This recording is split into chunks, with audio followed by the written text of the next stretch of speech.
ఎందుకంటే వాక్యమే ఉంది బ్రతికిచ్చేది, వాక్యమే బ్రతికిచ్చేది, వాక్యమే జీవించేది. అందుకే వాక్యము తీసుకుందాం. బైబిల్ తీసుకోండి. మొదటి కొరింథీయులకు రాసిన 11వ అధ్యాయం 28వ వాక్యం.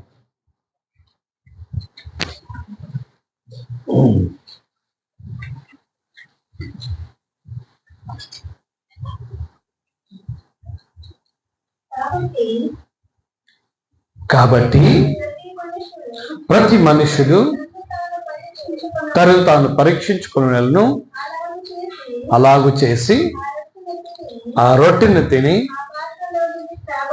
ఆ పాత్రలోని త్రాగవలెను. చాలు.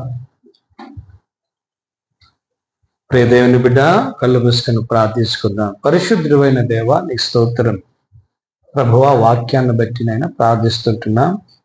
మనిషి అనేటువంటి మా జ్ఞానము కొంచెమే, నీ జ్ఞానంనైనా అధికమై ఉంటుంది కనుక నీవు మాతో మాట్లాడాలని ప్రార్థిస్తుంటున్నా. సాయం చేయండి, కృపలో దీవించమని యేసయ్య నామములోనే వేడుకున్నాం తండ్రి, ఆమేన్. హల్లెలూయా. సరే, హల్లెలూయా చెప్దాం. హల్లెలూయా.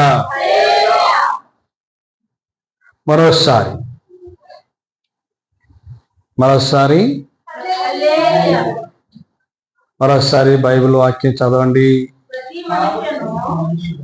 కాబట్టి ప్రతి మనుషుడు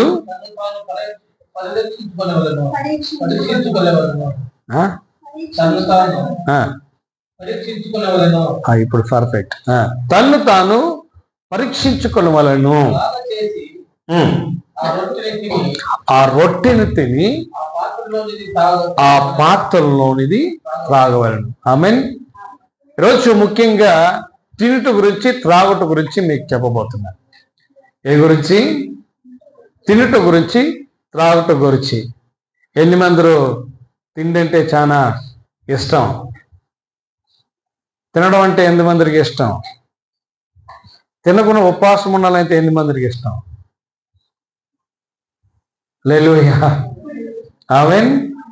తినకున్నటువంటి మనిషి లేడు, నీళ్లు త్రాక్కున్నటువంటి మనిషి లేడు. తినాలంటే ఊరకనే కాదు. ఊరకనే తింటున్నామా? లేదు. ఊరకనే తాగుతున్నామా? లేదు. కొన్ని ప్రయోజనాలు కొరిచే తింటున్నాం, త్రాగుతుంటున్నాం. అవునా లేదా? అవునా లేదా? ఎందుకురా నువ్వు తింటున్నావు అన్నదానికి ఉత్తరం మన కాడ లేదా? ఉన్నాయి. ఎందుకు తింటున్నావు? ఎందుకు